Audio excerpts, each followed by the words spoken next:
Hello, and welcome to The Curators, a podcast about game projects on Kickstarter. I'm Joey. And I'm Marcelo. You can find all the games from this episode as well as plenty of others at our curated page at kickstarter.com/gamerati. You can also find links to each of these projects in the show notes of this episode at thecurators.gamerati.com. If you're a backer of any of the projects, we'd love to hear from you. You can email us at thecurators@gamerati.com. Tell us why you're backing any of these projects, and we may feature your email on the podcast. Joey, before we begin, I would like to tell you a sad Kickstarter story. Oh, no. Yeah. My Zombicide Invader, I was a backer on that thing last year. It finally arrived in Brazil. Oh, nice. You said this was a sad story. Yeah, because I'll have to pay taxes for it. The way they calculate taxes, it's really stupid. But anyhow, I know because they do it. I know why they do it, not because they do it. Haha, terrible English. They add the value declared by the company, how much the game is worth, plus shipping costs. And then I pay 60%. I know why they do this, because a lot of people ask for, especially Chinese retailers, to say that an iPhone costs $10 and the other $900 was shipping. Ah, that makes sense. Yeah, the honest people have to pay for the wicked, unfortunately. Anyhow, that means I owe, in order for me to get from the post office to my hand my brand new game, I'll have to pay $100 in. Jeez. Yeah, that's 400 reals. Earlier this month, Galapagos Games, which is a Brazilian publisher, published Zombicide Invader for 400 reals, which means that my game, for some reason, costs double. I paid $100 last year because of the Kickstarter. Oh my goodness! $100 again. If I want to have the game, I still have 15 days to pay it, but I'll pay them. What can I do? I'm not going to return the game, but man, I don't think I'll be participating in board game Kickstarters for many, many years to come. Let's do it. You're going to have to deal with just print and plays, I think, because some of these are worth it. Yeah, RPGs are not a problem because books don't pay taxes. Those small things like pens or dice, they seldom get caught in the net, so to speak, because they're very cheap. But I won't be able to buy board unless I grab a couple of print and play, and that's the way to go. That's my story. What's your story? What are you going to talk about today? Well, I'm actually doing pretty well with Kickstarters on my end, except for the fact that I backed Unbroken. If you go to Reddit for any amount of time, you'll get to see exactly what's going on with Golden Bell Studios, but that's neither here nor there. We're here to talk about the good aspects of Kickstarter, and the one game that I want to talk about is Burgle Brothers 2, because I've played Burgle Brothers 1. I own it. It's great, and I like everything that Tim Fowers makes so far. I should say so far, and of the ones that I've actually played, because there's a couple I haven't gotten a chance to actually get to the table, but he's a fantastic designer, and one of my favorite games is Burgle Brothers, and this one is called the Casino Capers. And the original Burgle Brothers was, and it still is, I mean, Burgle Brothers 2 still is, a cooperative game. The original one was set in like a bank heist. Like, you're a bunch of thieves setting up a big old bank heist in the style of Ocean's 11. Now, this is actually kind of more like an Ocean's 11 because it's set in a casino. And the idea here is that you've got all these tiles on the ground that you don't know what they are, and you're essentially trying to navigate the tiles, finding the safe, unlocking the safe, and then getting out of the casino in this case. In the bank heist one, it had 3 floors, and I believe that you'd always find a stairwell after getting a hold of the treasure in the floor 1, and then go up into the second level, and then go to the third level after completing the second level, and then trying to get off the building via like a helicopter or something or whatever. You just have to find the third stairwell, honestly, and then everybody leaves and you win the game. In this one, it looks like there's only 2 levels, and the way they're doing this is really, really fascinating, because they're using game trays to build this like box that unfolds and then makes like a miniature table. so that you have 2 levels that you actually get to play on, which is kind of fun. The way I would do this personally is I would build level 1 and then I would build level 2 on the table and then move the table off to the side. Because most of the time you only really deal with one level at a time. And so when you're dealing with the ground floor, you deal with it. And then when you find the stairwell, you go up to the next level and you could place the essentially table on top of it. And I think it's a really cool design. I think that Game Trays is doing some really interesting stuff, and this is definitely one of the more interesting things I've seen from Game Trays. I think it's a really cool concept. And the game actually comes with the neoprene playmats this time. It doesn't ask you to just put the tiles out willy-nilly, and it still has a really low profile for your shelf at the same time. Because the original Burgle Brothers was still like, it's hard to say what kind of shape it was. I mean, it was a small rectangle. It wasn't like a big, it was mostly cards. And so it felt like a basic card game that is just like a little, I want to say like 6 inches long by like 4 inches tall by 4 inches wide. So it's like this just little rectangle thing. It's basically got the same shape, but now with neoprene mats and like all the same content of the previous game. Now in this game, you still play as just kind of like re-envisioned versions of the previous characters. So you still have the rook, the rigger, the raven, the acrobat, the hacker, the hawk, the spotter, and the juicer as your characters. But now they're like themed like they're casino workers or casino attendees. And so they kind of like are trying to blend in. And instead of getting spotted by the guards, you instead create like, I want to say that you create a ruckus of some kind, and I can't remember what it's called. Like you might create, the word might be ruckus, and I don't remember, but you if you end up causing too much trouble, the guards will come by and they'll like spot you and they'll kind of be like, keep an eye on you. They kind of just give you the, the I'm watching you kind of eyes. And then if you get too much of that, but I think that's called heat. If you get too much heat, you guys are out of the game. So that is kind of like, I think this game is meant for you to like sort of play with that as a resource as opposed to like a hit point counter sort of concept. In the previous game, if you got caught, so to speak, you would lose one of your 3 tokens that really felt like a life token. It felt like you failed at that point, and you should have never gotten caught. Rather than you took a risk and used your tokens as a resource, this feels more like a resource, more like I could play with this a little bit.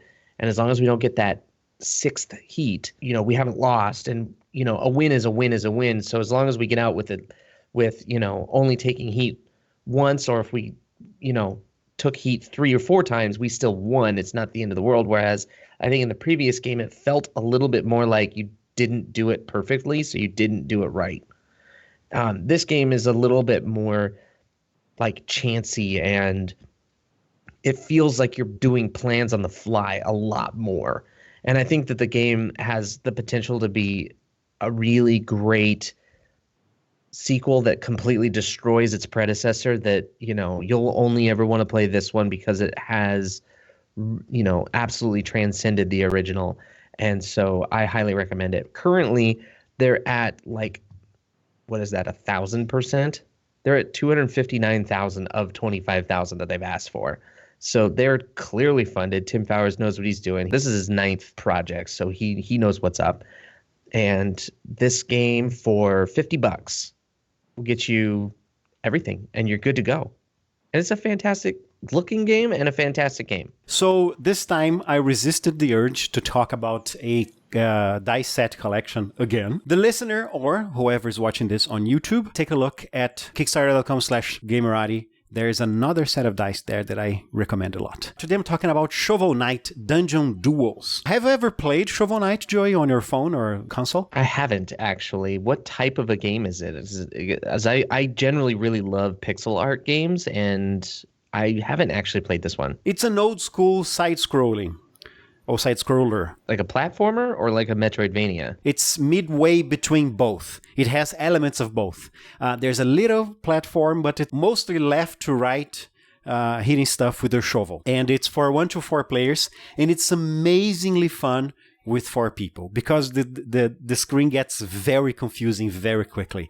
And although it's quote unquote not a competitive game, you can accidentally shove your colleagues into pits.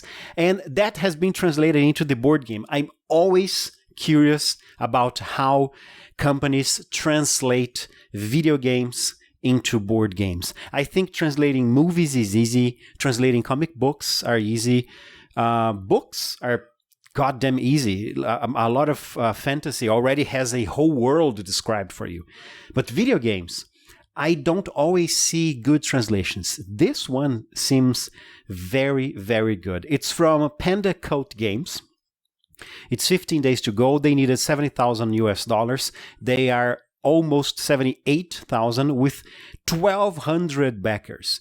They are about to reach their first stretch goal, and they haven't released any other stretch goals. We know only about one. But with 15 days to go, we're right in the middle of the lull of a Kickstarter, right? So I bet they're gonna go over 100 easily.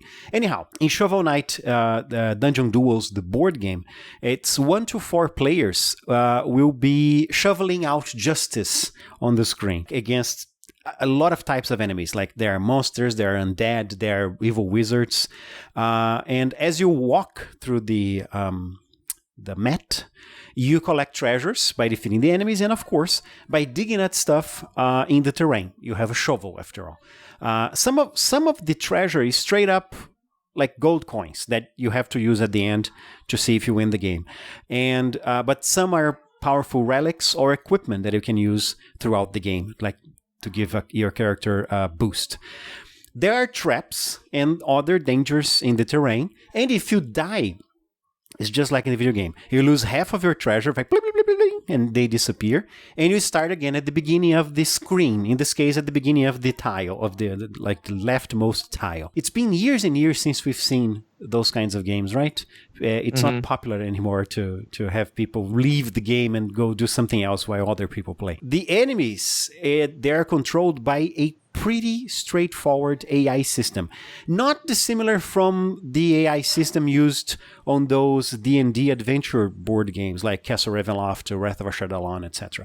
Except you don't need to have the cards of the enemies on top of you, because on those games from Wizard of the Coast, each player controls a set of enemies. In this case, it's simpler, instinctive. You don't have to think a lot about the procedures of the enemies because it's very straightforward. The way the tiles move at the end of the round is also inventive. I like the idea what they did here. I don't know if it's from some other game. It's the first time I'm seeing it. So the tiles, they sit upon a tray. You have vertical tiles with 4 squares. So after every player takes their round and every monster takes their round, you remove the leftmost tile, you slide the others to the left and add a new tile on the right. You should keep up the pace. Has figurines on the leftmost tile. When this transition happens, are as good as that. They lose half of their gold and start again. And there's a tray that you put the tiles on. We talked about a game a couple of months ago about a dungeon, not a dungeon brawler, kind of like Final Fight, Streets of Rage, that you had to remove the tiles. In this game, there's a tray where you slide the tiles. Have you ever seen this? Not quite like this. I have seen side scrollers, and generally they have like giant tiles that are like 5 by 5, and you only have like 2 of them. 2 gigantic game boards next to each other, and then you remove one, slide the other to the left, and then add a new one on the right. But this is a lot more granular, I guess you could say. Yeah. Talking about the tiles, the game comes with a wealth of different terrains. I think initially it's 5, but I'm sure they're going to have stretch goals to get more. Not all of them are dungeons, like in spite of the name Shovel Knight Dungeon Duels. So the very first one is a forest, just like in the video game. And in the end, there is a boss fight in the throne room. The throne room doesn't slide. It's a fixed 4x4. Of course, there is a boss fight with a gigantic figurine on the throne room, just like every other game from the 80s and 90s. The attack of the final boss makes you drop treasure and you collect treasure when you hit the boss.